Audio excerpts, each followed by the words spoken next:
ಕೊಡುವುದಿಲ್ಲ ಭೂಮಿ ಕೊಡುವುದಿಲ್ಲ ಭೂಮಿ ಕೊಡುವುದಿಲ್ಲ ಸರ್ಕಾರ, ಕಾಂಗ್ರೆಸ್ ನೇತೃತ್ವದ ರಾಜ್ಯ ಸರ್ಕಾರ ಹೋರಾಟಗಾರರನ್ನ, ರೈತರು, ಕಾರ್ಮಿಕರು, ಮಹಿಳೆಯರು, ದಲಿತ ಮುಖಂಡರು, ಎಲ್ಲ ಸಾಮಾಜಿಕ ಹೋರಾಟಗಾರರನ್ನ ಬಂಧಿಸಿ ಬೆದರಿಸುವಂತ ಪ್ರಯತ್ನ ಮಾಡಿದೆ.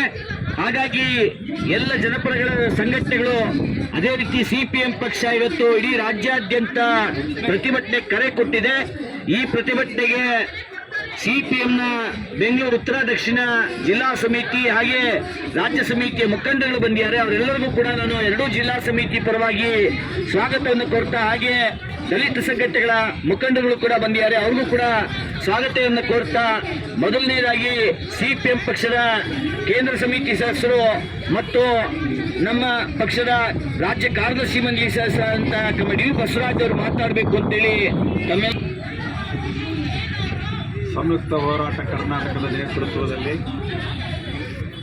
ಬಲವಂತದ ಭೂಸ್ವಾಧೀನವನ್ನು ವಿರೋಧಿಸಿ ದೇವನಹಳ್ಳಿಯಲ್ಲಿ ಒಂದೇನು ಬೃಹತ್ ಪ್ರತಿಭಟನೆ ನಡೀತು.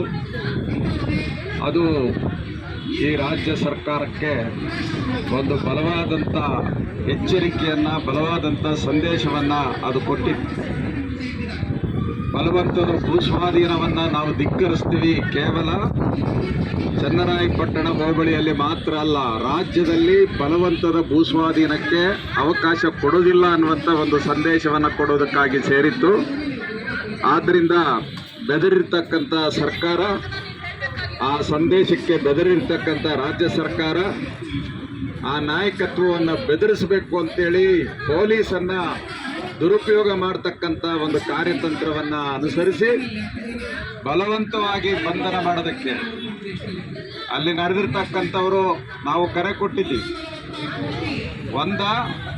ಇಲ್ಲಿ ನಾವು ನಮ್ಮ ಜಮೀನು ನಮಗೆ ವಾಪಸ್ ಸಿಗೋವರೆಗೆ ಚನ್ನರಾಯಪಟ್ಟಣ ಹೋಬಳಿಯ 13 ಹಳ್ಳಿಗಳ 1777 ಎಕರೆ ಜಮೀನನ್ನು ಏನೋ ಬಲವಂತವಾಗಿ ಭೂಸ್ವಾಧೀನ ಮಾಡಿದಿರಿ, ಅದನ್ನು ವಾಪಸ್ ಕೊಡೋವರೆಗೆ ಇಲ್ಲಿ ಪ್ರತಿಭಟನೆ ಮಾಡೋದಕ್ಕೆ ನಮಗೆ ಅವಕಾಶ ಇರಬೇಕು.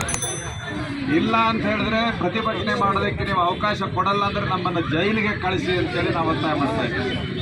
ಆದರೆ ಪೊಲೀಸರು ಈ 2ರಲ್ಲಿ ಒಂದನ್ನು ಆಯ್ಕೆ ಮಾಡಿಕೊಳ್ಳೇಬೇಕಾಗಿತ್ತು.